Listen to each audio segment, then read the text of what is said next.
So, okay, so let me ask you a few things about the way that things started off and developed and went through with your relationship with your agency. There's something about the site that just looked sharp, that looked dynamic. I looked at some of the other Mm, sites that they've done, and I thought, you know what, I think these guys could be good. mm, Obviously, I'd spoken to all of them on the phone, all the different companies on the phone, yeah, and they seemed to just understand where I was coming from a business point of view. right. I figured, well, there's something here that I can't describe it, but I think these guys could be the right people for me. Mm, And it was really just down to intuition. I just felt comfortable with this company. I felt that they had a good, strong track record, mm, and I was really quite, looking forward to the whole experience. Really, of actually going with the company. I mm. felt comfortable that they were who they said they were, and I was more than happy to, use my savings or the money I had at that time to just go full throttle into it. Yeah, they may have lots of very happy customers, who knows? But Oh, sure, the I'm sure point they. is, yeah, the point is that you aren't, and you gave them what was not a trivial amount of money, and they didn't get you the result that, it's expectation management. They set your expectations that they were going to deliver stuff, and they didn't Mm, do that, and the whole thing has gone nowhere. In your terms, yeah, you say, I think in one of your early emails to me, my agency left me broke. So yeah. they've taken a bunch of money off you, and you're no better off as a result of that. No, Correct? worse off. Well, yeah, the money's not there anymore, and you do have a website as an outcome of it because Yes. they built that for you, I guess, Yeah, and they did a good job there. so and you're happy with that, and they've handed that over, and Yeah. you have control over that and so forth. So that's fair enough. But in terms of the rest of the money that you spent in click generation and getting people to come to the website hasn't Mm. really resulted in anything. So from your side, you'd probably say, I guess, well, I can, you could say, well, I've got no money back out of this. I've got Mm. no sales out of Yeah. this. Is that right? Could you not say Yes. that any sales had happened because of it? I didn't get any sales, and also we also decided to use Facebook advertising as well. Um, Ah, and so we had the combination of the PPC, obviously using Google, and right. also Facebook as well. Okay. And the reason we went with Facebook was because due to the high levels of conversion, and of course everyone's talking about Facebook, so it seemed like the place to Yeah, be. yeah, yeah, yeah, yeah. But surprisingly, we didn't get anything at all, really. Hmm. Well, I say we didn't get anything at all. We did get people ringing, and we got a few people Okay. ringing, but Right. I found, and this is where the bone of contention really happened. Really, is I thought the people that were ringing weren't qualified enough, so they ended up wasting my time. For Yeah. a better word, because they'd ring, they'd say, look, I'll speak to you tomorrow. Can I speak to you tomorrow at 7 o'clock? 7 o'clock never, comes round, and they're Oh not my. interested. They say, Right. I've gone somewhere else now, or Yeah. Oh gosh, that's awful. Okay. Um, my take on the whole approach to these different channels, if you like. I mean, you've got Google, you've got Facebook, you've got all these other, ways hmm to reach the marketplace. My take on it is, well, Google's the £800 gorilla. If people are looking and you show up, then they've got to be interested. They've got to be well targeted, and we've got to make this thing work mm before we start casting the net wider. Can we max out Google right, before we go after other stuff? And this is where I always start with any client is, mm if people say, well, what about Facebook, and what about Bing, and what about Amazon, and whatever, I'm like, right, well, why do you want to do those things? Are you maxed out on Google yet? right, Nobody ever says they are. yeah, Nobody makes ever that, says they're maxed out on Google, because they are the most important source of all this stuff. And if you hmm can't make Google work economically, yeah, then it's important to try and figure that out, and understand why, and try and make that mm work before going into the other areas. yeah, definitely, Because the others are they require a very different approach, like we talked about. The mm whole social channels, it's just a completely different way of marketing.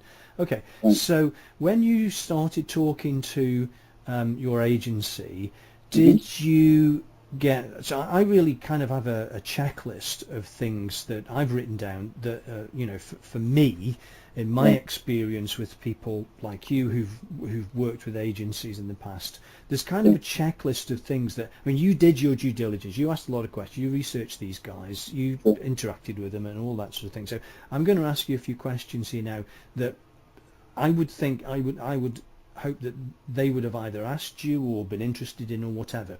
So Sure. one of the things that I think is important about an agency is that they are very discriminating and selective about the people they work with, because um, Right.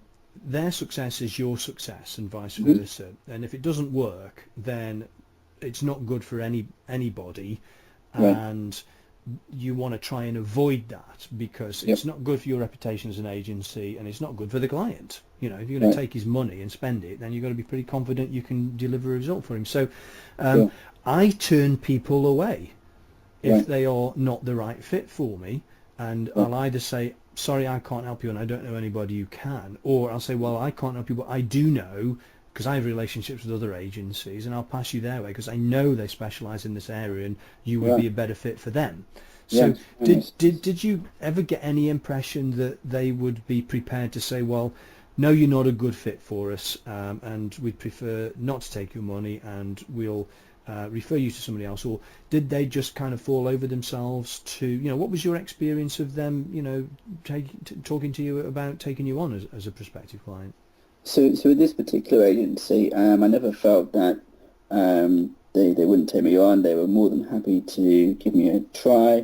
Hmm. I don't think they'd actually ever worked with a hypnotherapist before, but they were certainly open to it. They certainly were more than willing to, embark on campaigns. Of course, Hmm. more than happy to do the site. Yeah. Very happy with the site. Actually, I thought they did a fantastic job with it. Actually, they did Mm. a very good job with it. Hmm. And so the logical progression of going down a PPC route was, it just seemed like a logical progression, and I had Yeah. no Yeah. issues with that at all because they Yeah. were more than happy to do it. I mean, they factored in time. They did say, look, it could take time. It could take up to 6 months. You're Hmm. going to have to be regular in your payments on a monthly basis, but Yeah. we should Yeah. get you a return on your investment. Yeah. Yep, that's all fair enough.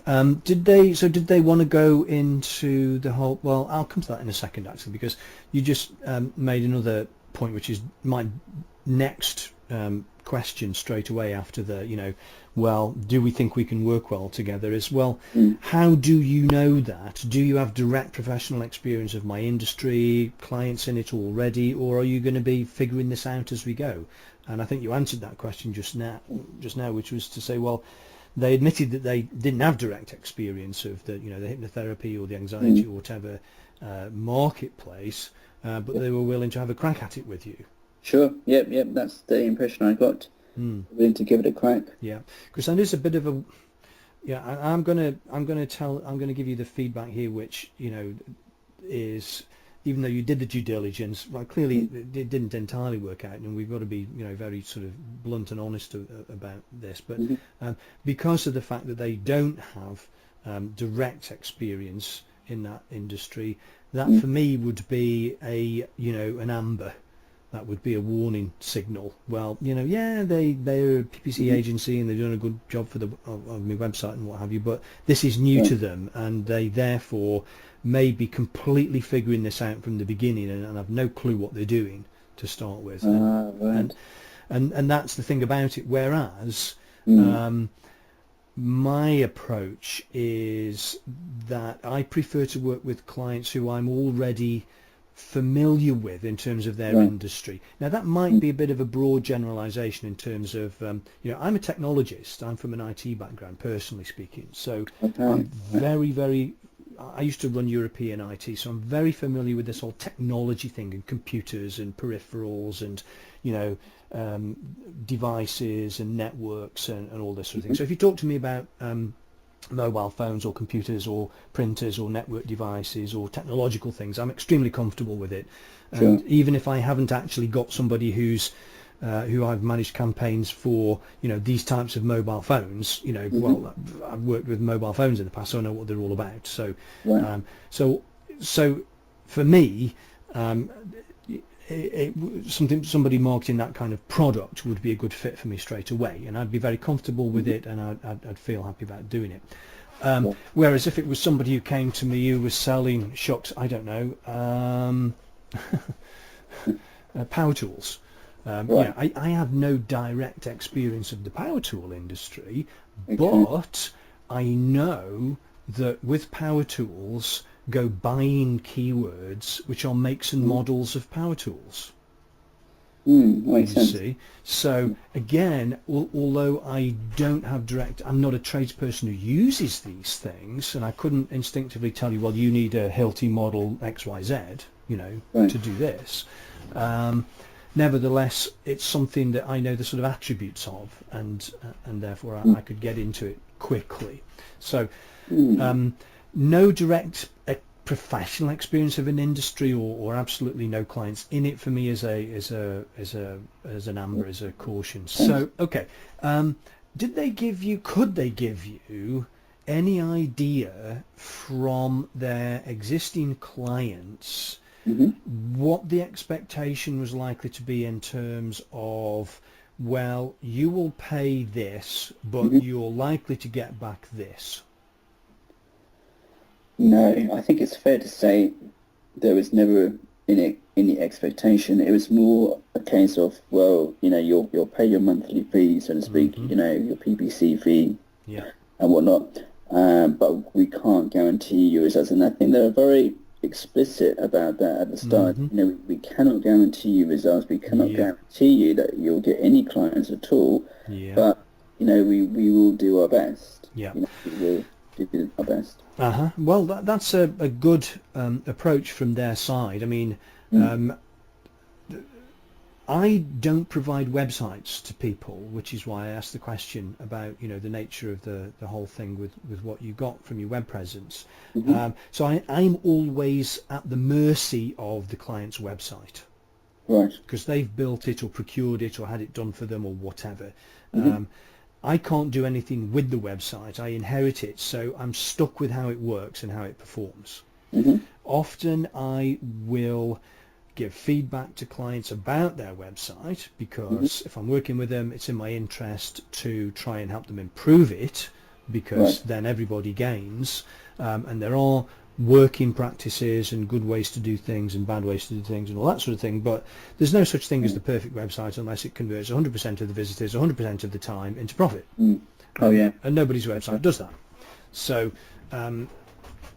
you're always stuck with what you've got, and I can't make changes to it, and sometimes even the client will struggle to make changes to it, because he's maybe bought it or had it made and spent bunches of money on it, and is stuck with that and is unwilling to spend any more, because they can't prove the value of spending any more money on it, sort of thing. So that's why I asked that question about the website earlier on. I liked that too, actually. Yeah, and it's very reasonable for anybody to say, and I would say the same thing of I mean, if I was doing this for I would have to say, well, I don't know what your website converts like. I don't know what the value of that conversion is in terms of money. That's what we've got to work on over the next 30, 60, 90 days to try and see how much money we put in and what you get as a result of that. How many times the phone rings, how many appointments you get booked, how many visitors show up, how many people pay you money, what they pay you, because you've got a variety of products at different price points, and can we attach the money that you spent to the money that you get back? And that's the whole point. And I don't know whether or not that was the kind of conversation. We'll get into the business processes in a minute, because the question I asked just now about dollars in, dollars out, and how many do you spend and how many do you get back, they don't know, and to start with, unless you've got that already in place. I work with clients who don't have that in place to start with, and we put that in place to start with. That's the first thing that we do, actually, before we even I put in my book that I've written about this subject, most people need business consulting before they need AdWords consulting, right? Yeah, Because again, that makes sense to me. Yeah, Because I was because of how I am business-wise, I was adamant really from the start that, well, if I am going to spend this monthly fee, then what are we going to get back? Exactly. And because I'd been on webinars, for other SEO people who are supposedly notable in the industry, and they were all saying the same thing, that, what you put out, what you put in, we can tell you what you're going to get back, and you should be expecting a realistic investment back, or, good return on your investment. Well, that's what we're trying for. That's the nature of the game, is to build a machine that you put one in and you get 2 back, or 5 back, or 10 back, or 20 back, or whatever. But that's the initial thing that takes the time, is constructing that machine, because that's your business. That's the processes and the workflows and everything about how your business works.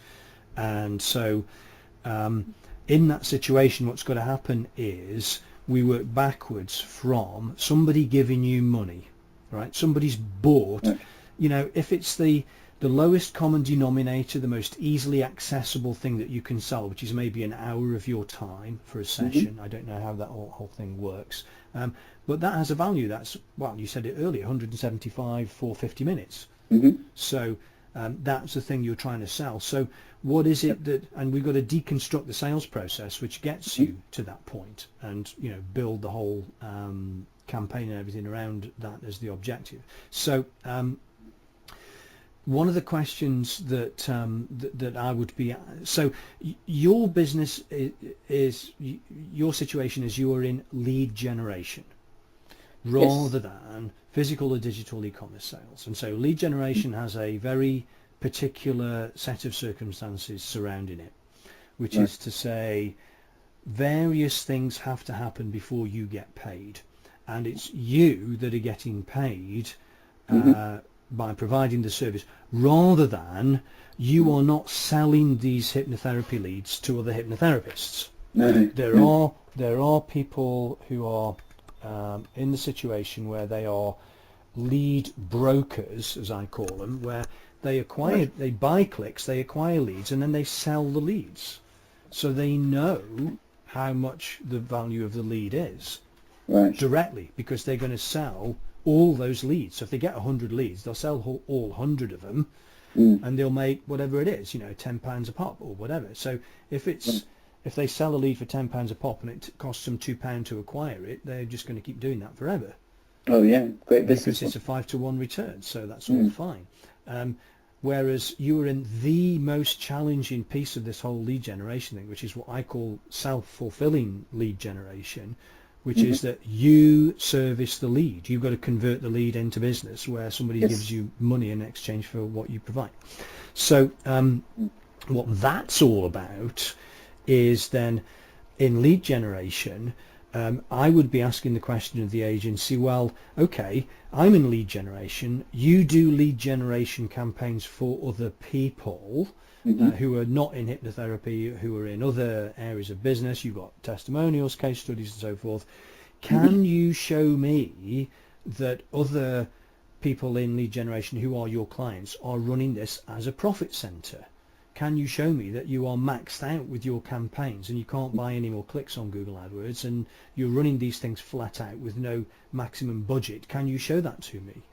Right. Because, and that is a very loaded question to ask an agency, because they've got to be able to prove that they're running this stuff for profit. That's an interesting question, actually. Yeah. Okay. So some other things about the agency relationship. Did they have a contract with you, a time period? Did they say we've got to be doing this thing for 3 months, 6 months, or forget it?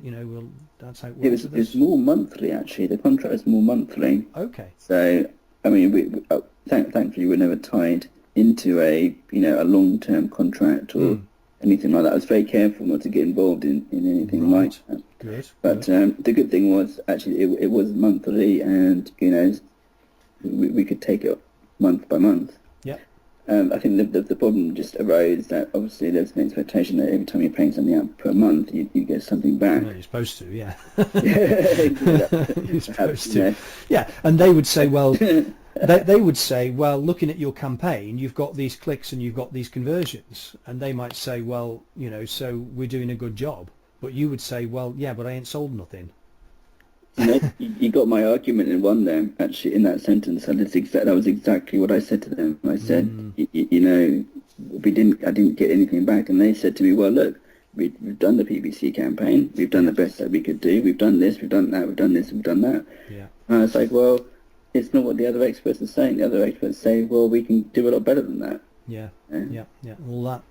Exactly. So at least they didn't have you in a contract, which is a good thing. Some agencies put you in a 3-month or 6-month contract, or whatever, or longer, and I personally don't like that. I work with clients on a month-by-month basis, and if they like it, they stay, and if they don't, they leave.